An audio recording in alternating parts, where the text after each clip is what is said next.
Three, two, one.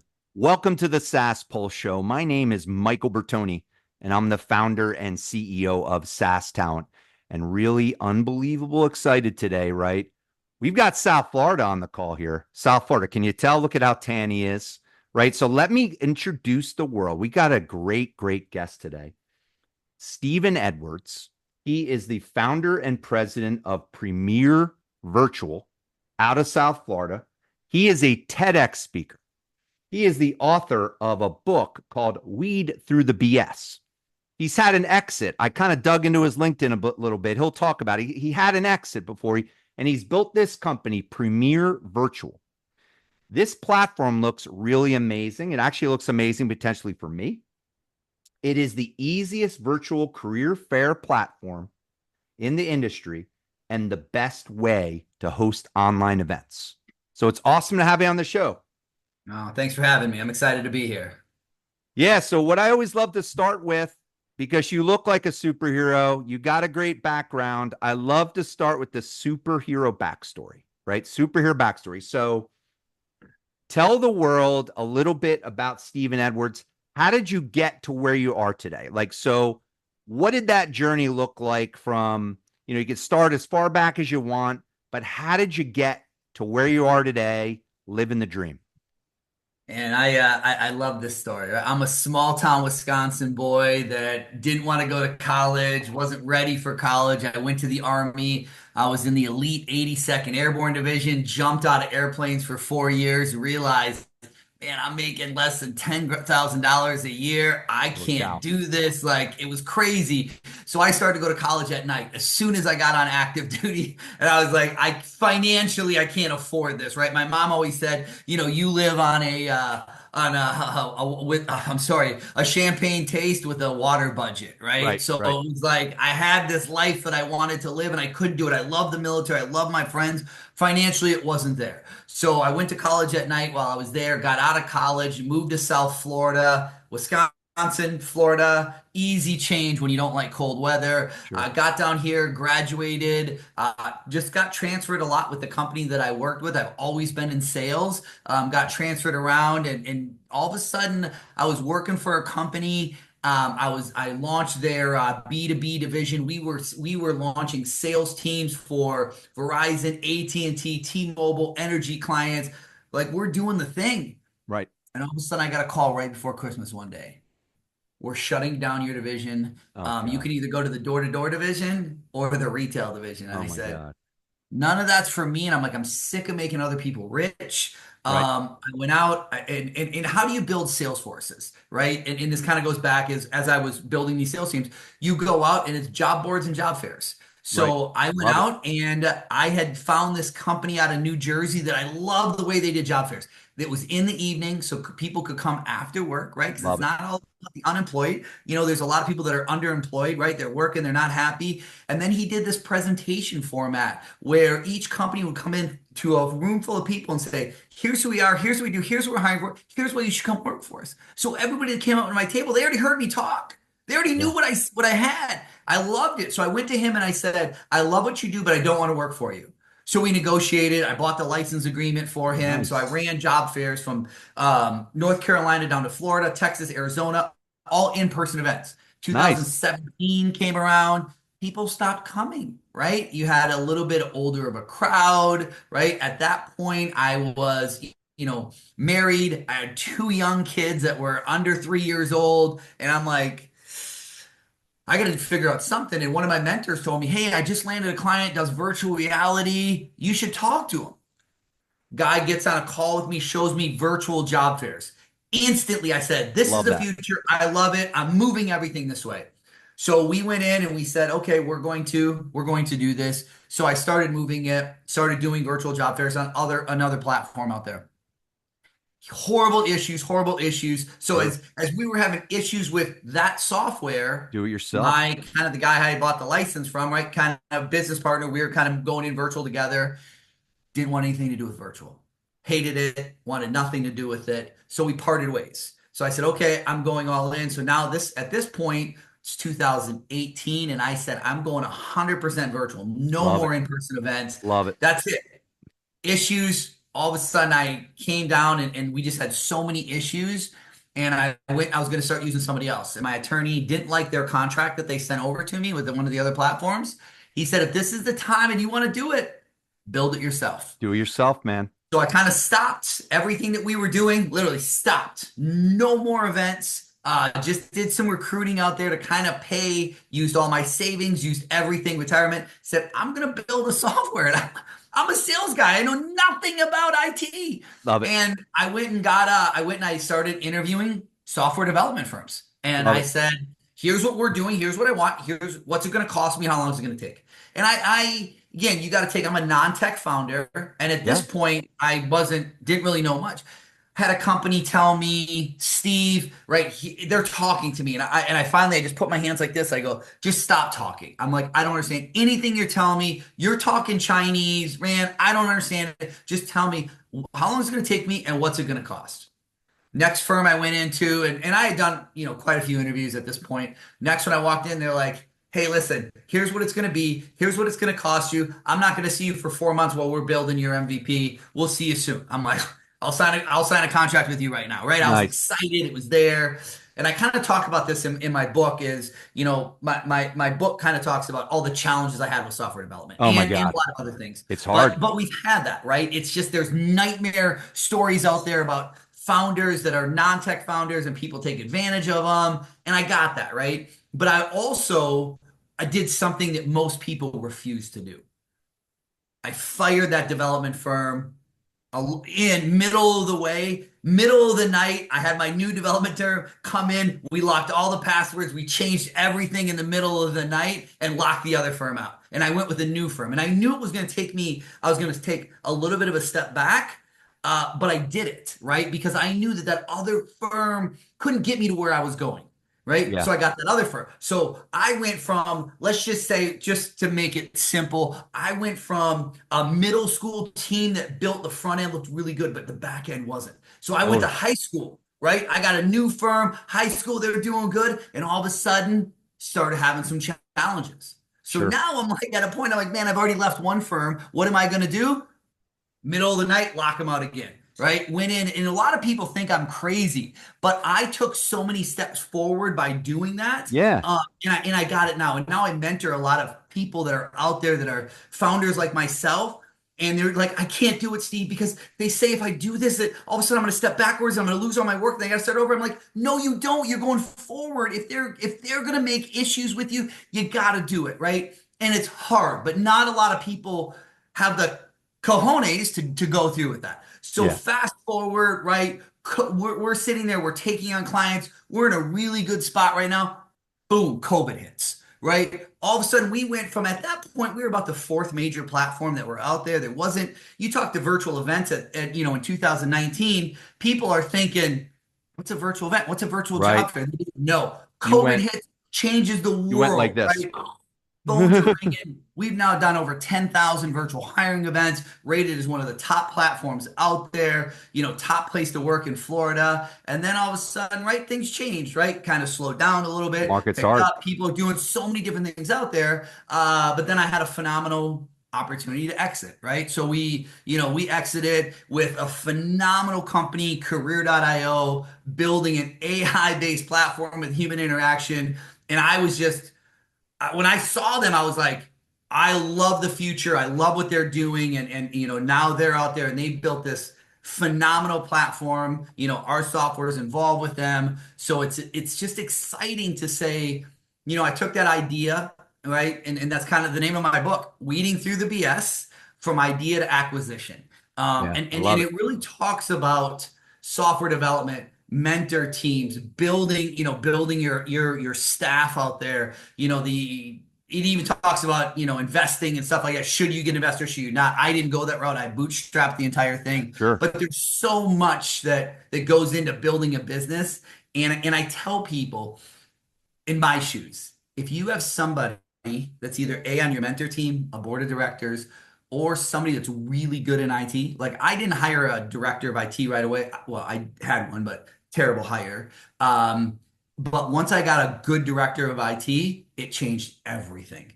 Yeah. And that was really And the good thing is he was good and he would teach me.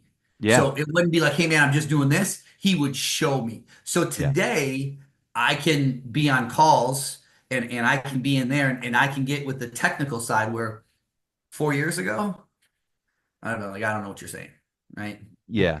Yeah. I mean, when you have the technical, like a CTO or they should be able to work with the business guy and they should be able to build something awesome. It should be like back and forth, back and forth, back and forth. But let's Well, get into that was an amazing yeah. introduction. Can I just say You one last thing on there, just here, sure, because sure. you said that, and I'm sorry if is having somebody, and like I got a guy who works for me now who runs my IT team, and this is the most important thing, right? Because how I see things and say things are different than somebody who's an IT guy, right? It's just the way that it is. Because Right. I'm looking at, I hit this button and this is what I want to happen, right? I like to call it the easy button. I'm like, oh, that's easy to do. Well, the back end is what happens, right? Right. So if you can take somebody like my guy that's here now, he can take what's in my mind, Yeah. put it on paper, give it to the developers who we're not talking the same language. And I'm not talking English. I'm talking mindset of how they are. Having Right. somebody that can take what's in here, put it on paper so that the developers can say it. And they're like, Bring it to life, now man. it's there. And that to me is the key. Not just having a great CTO or a great director of IT, because there's a lot of phenomenal ones out there that can't take what's in a salesperson's mind. No, no, I love it, man. I love your energy. We definitely got to go get a beer because I came from SaaS and software and services just like you. Like I was a sales guy and I built my company. But yeah, tell everybody about your product now. So Premier Virtual, right? I mean the way you described it too, there might be a partner in there now too or something, but like tell everybody elevator pitch.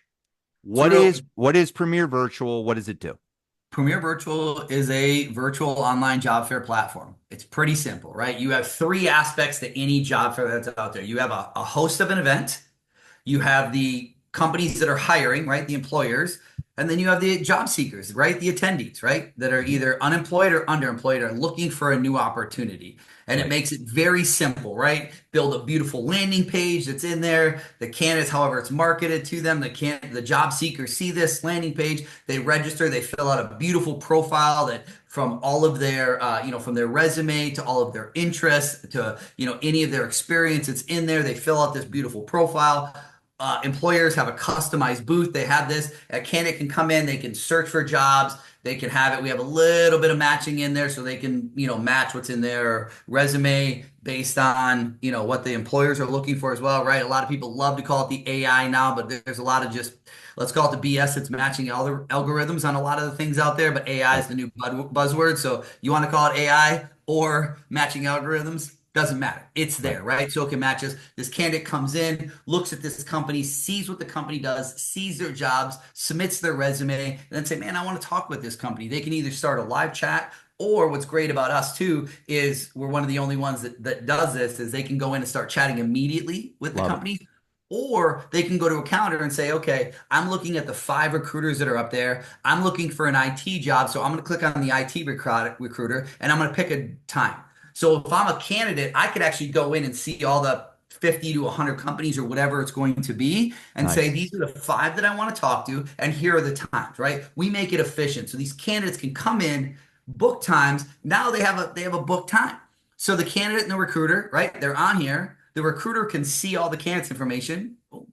Now they jump into a video call and they're doing just like you and I are doing right now. So it Yeah. makes it so efficient, right? There's no travel. There's no out of the office, right? On an in-person job fair, right? There's some good things about, right, in person. But if you think about it, a candidate, if they're employed, can they go to their employer and say, "Hey, Got a job. manager, what you do here, what I'm doing here, so I'm gonna leave and go to a job fair." Right. Cool, don't come back, right? So they could log out, go out to their car, right? Log onto their laptop, their mobile phone, and jump into an event, right? It makes life just more efficient. And then we have all the reporting afterward. Our analytics, we track almost 200 data points during the event that all of our hosts get the analytics. And one thing to think about too with like an in-person job fair, and this is us, right? Largest job fair ever in history was on the Premier Virtual platform. 17,000 job seekers. Nice. Yes.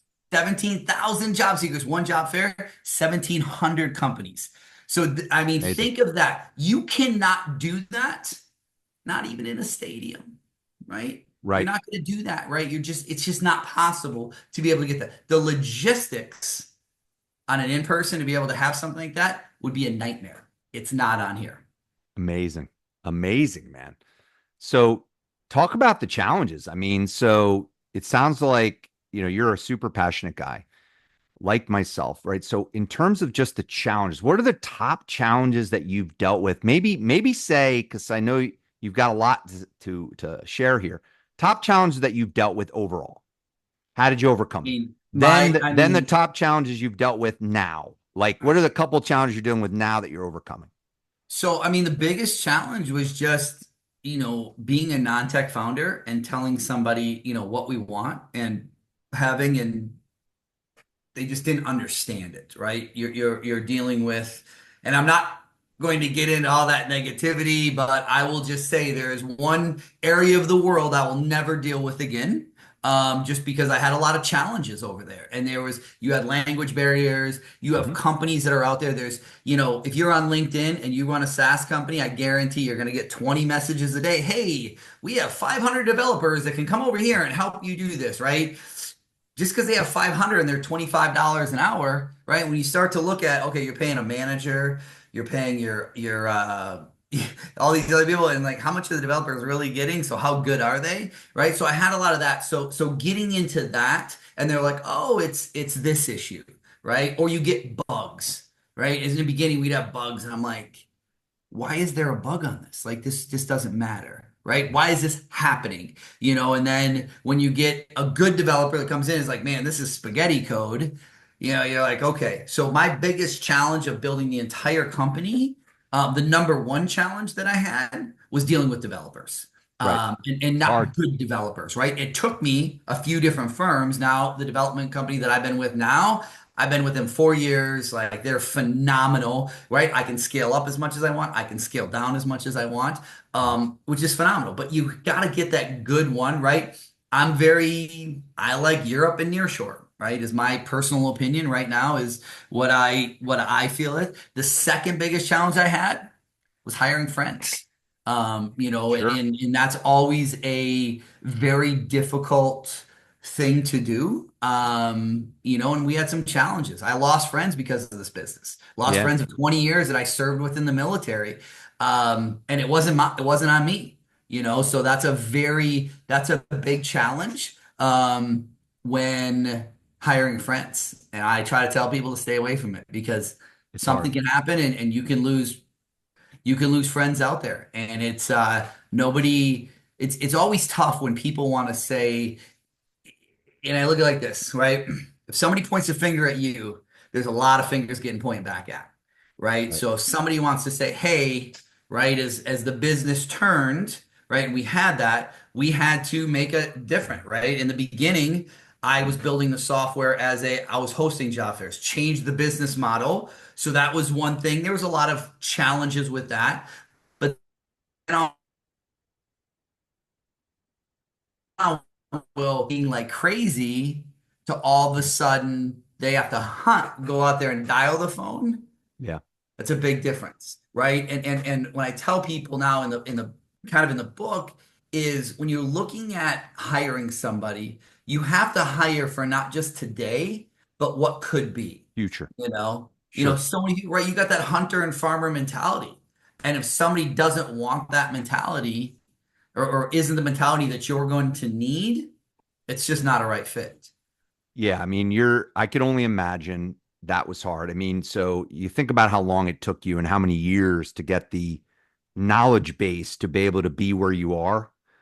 Again, it's nothing against military people. Military people are why we're here, but at the same time, they don't have the skills. They don't have the expertise. I mean, it's Well, it like that. wasn't, it wasn't, it wasn't that. It was they were inside salespeople previously. Okay. So it was easy, right? It's easy to pick up and say, hi, I'm going to do a demo for you, than to pick up because nobody wants to cold call, Right. right? Right. Everybody wants to say cold calling is dead. So I went to Twitter, saw a guy, he was hosting a job fair, sent him a little tweet. got on a call, closed the deal. Nice. I showed him. I said, look at this. Here's a Twitter message. Here's what happened. You guys saw it's here. Why don't you go out and do that? Refused to go up. So it's not that they're military, they're not skilled. I will hire military all day because normally they're going to work for you. But it's the skill base that you're hiring them Right. for, Yeah. right? I hired inside salespeople because the phones were ringing.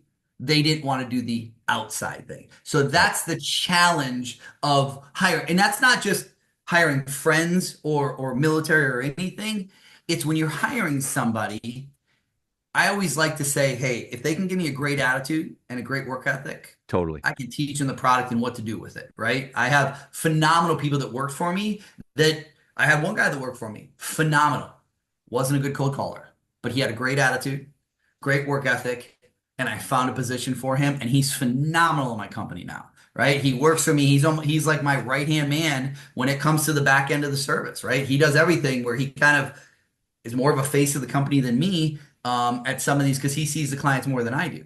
So it's hiring for the right person or finding the right place for them, if that makes sense. No, it totally does. I mean, you got to have the right attitude. You got to have the right mentality, right? If you get the right person with the right attitude, you hope you could put them in something that is success for you. And it's great that you're able to do that with your guys.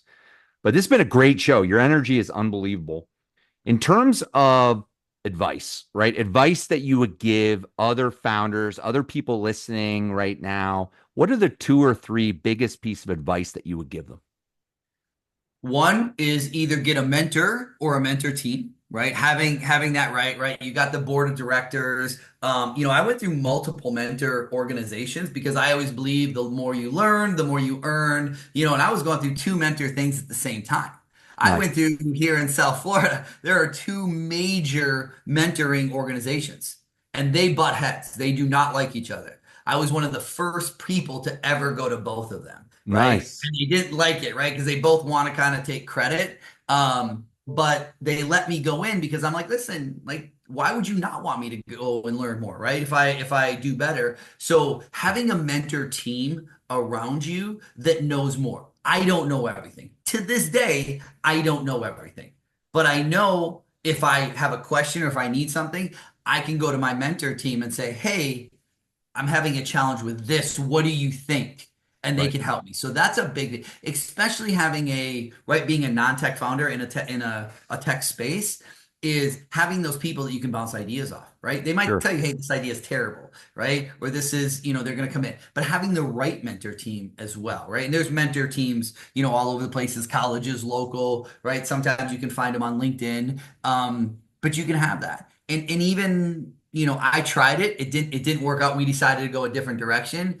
But I had looked at before I hired my director of IT, I was looking at a CTO at one point, and I was going to give up a little piece of the business, Yeah. to him because sometimes, you know what, giving up a little piece, some shares to be able to have that knowledge and that people behind you, Oh yeah. it's tough, right? And it was very tough for me, and that's why I didn't go the VC route. I didn't get along with the VCs. I didn't have the same vision, and I didn't like the way that they talked. So I didn't want to go on that route.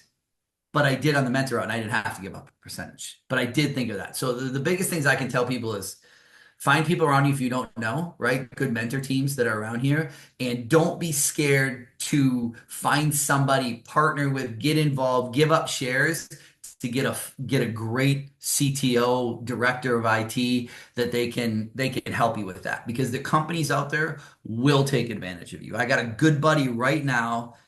He's over 1 million in the hole, his Mm. own cash, Oh wow. 4 years of developing software. Wow. Bugs, bugs, bugs, bugs, bugs, like crazy. And I've been telling him for a year, leave that company. You need to leave. But he was in the mindset he can't do it. Another kid that I mentor, I said, here's who you should go with to develop your software. He went somebody else. And guess what?